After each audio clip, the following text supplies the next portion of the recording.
ำลังใส่บาตรเนาะอันนี้นะมีจังเฉาท่าได้แขกก็ได้มาใส่บาตรร่วมกันเนาะมื้อนี้ก็เป็นมื้อสุดท้ายแล้วหลังจากใส่บาตรแล้วก็ญาตินำก่อกินข้าวสามัคคีกันแล้วก็กระเพาะกระเพิดเนาะนี่นะก็มีศรัทธาทางตั้งและตั้งบ้านมีคนเก่าเจ้าศรัทธาก็ได้มาใส่บาตรนำกันนะ2 เบิ่ง 2 ฝ่ายเด้อก็ได้เป็นกุศลบุญทานกันละมาร่วมกินร่วมทานในมื้อนี้เนาะขอเชิญเนาะตั้งศรัทธามาแต่ไกลหรือว่าศรัทธาอยู่ในบ้านแม่คงเฮาก็จะมีใส่บาตรตักบาตรใส่บาตรเด้อมื้อนี้ใส่บาตรอาบุญนำกันเด้อเป็นกุศลบุญนำกันทั้งศรัทธาและแขกที่มาร่วมมื้อนี้ก็ได้เป็นกุศลบุญนำกันกุศลทั้งหลายก็อุทิศไปให้ทั้งปันธรรมวงศ์ที่ได้ลงรับไปแล้วเนาะมีทางครอบครัวคือพ่อแม่กองธรรมวงศ์นี้เพิ่นก็ได้สร้างกุศลให้แก่ท้าวปันที่ได้ลงรับไปแล้วกับกุศลทั้งหมดนี่ก็เขาได้ไปจับไปจอดไปหอดไปถึงยังท้าวปันธรรมวงศ์ที่ได้ลงรับไปแล้วเด้อสุดท้ายมาก็ขอได้เป็นเทวบุตรเทวดาจึงมาปกปักรักษาญาติพี่น้องที่ได้มาร่วมกินร่วมทานมื้อนี้เด้อมา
ตอนนี้ศรัทธาเขากำลังใส่บาตรกันอยู่เนาะ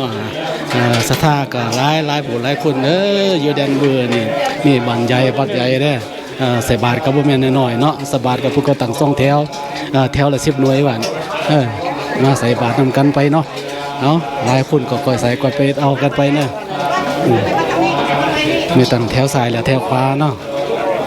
อันนี้มี2 แถวเด้ออันนี้นะว่ากันมาใส่บาตรอาบุญกุศลศรัทธาญาติโยมเฮาทุกๆคนมื้อนี้ก็เป็นมื้อญาตินำถวายทานอุทิศไปให้ท้าวปันธรรมวงศ์ที่ได้ลงรับไปเนาะอันนี้ก็มีลูกๆหลานๆมีญาติพี่น้องต่างบ้านต่างโขงก็ได้มาใส่บาตรถวายนำเนาะมื้อนี้ก็เป็นมื้อสุดท้ายที่อุทิศกุศลไปให้ท้าวปันธรรมวงศ์ญาติพี่น้องเฮาก็จะกันมาใส่บาตรใส่กันเด้อ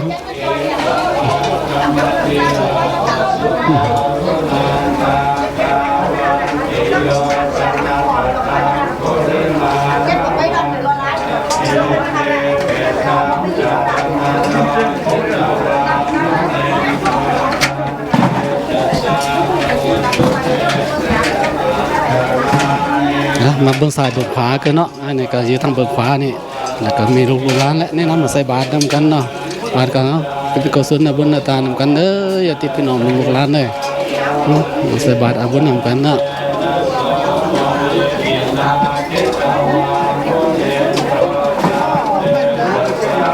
มื้อนี้ก็อากาศก็ร้อนน้อยนึงนะร้อนนิดนึง12 โมงอาจจะอากาศจะพอเทมเปอเรเจอร์จะสูงขึ้นหน่อยนึงเนาะก็ตอนนี้ก็ยังโอเคอยู่ก็พอยินพอบ่ร้อนปานใดวันนี้นะตอนนี้นะ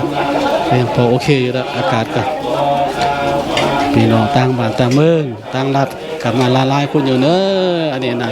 ก็จำนวนที่ฮู้จักหน้าจักตาก็มีบ่ฮู้จักหน้าตาจักตาก็มี ก็เสียเอาไปเบิ่ง YouTube เนาะบางคนก็อาจจะเป็นผู้เห็นนำมาก็มี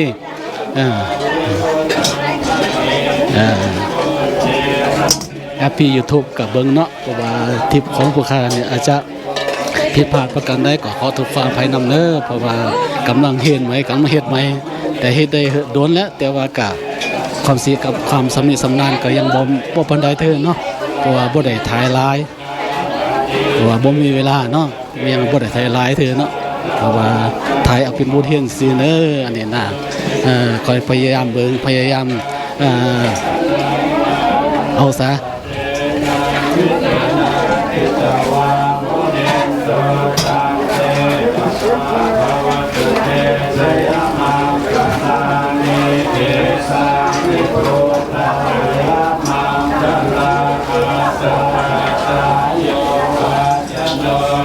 ส่วนมาใส่บาตรก็ใส่อยู่เนาะ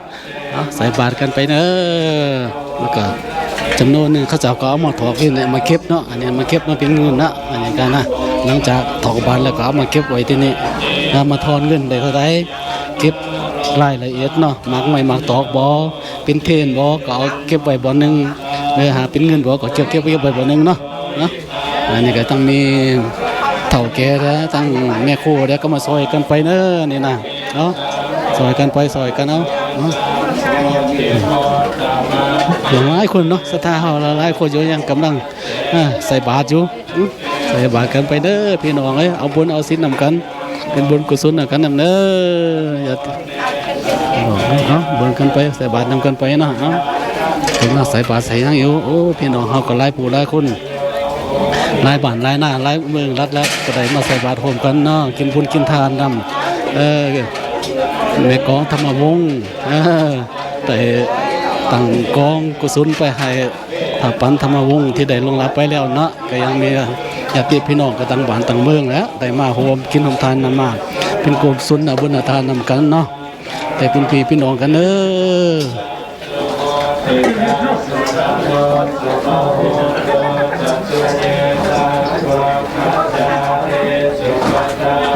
อก็ยังมีหลายอยู่พี่น้องยังมีหลายคนเนาะหลายแถวอยู่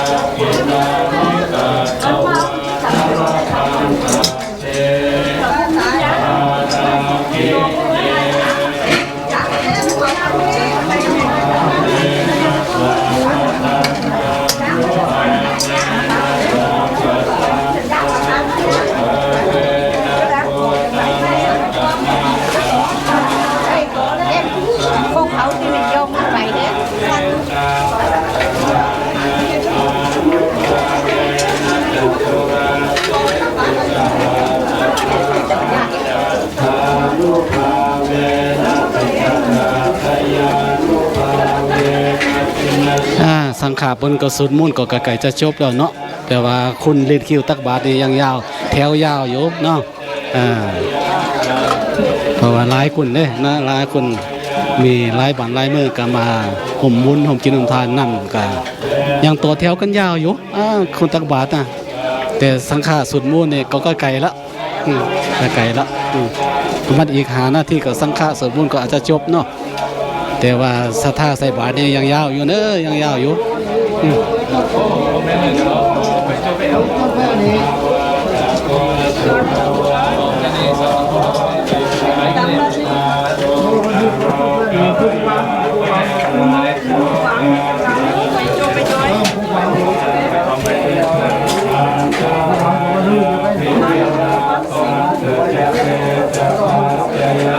เพราะไก่จะรุบเนาะกะว่าแถวก็จะบุบบี้เหรอพวกน่ะคุณโกไก่จะมุดแล้วเนาะพอดีเนาะ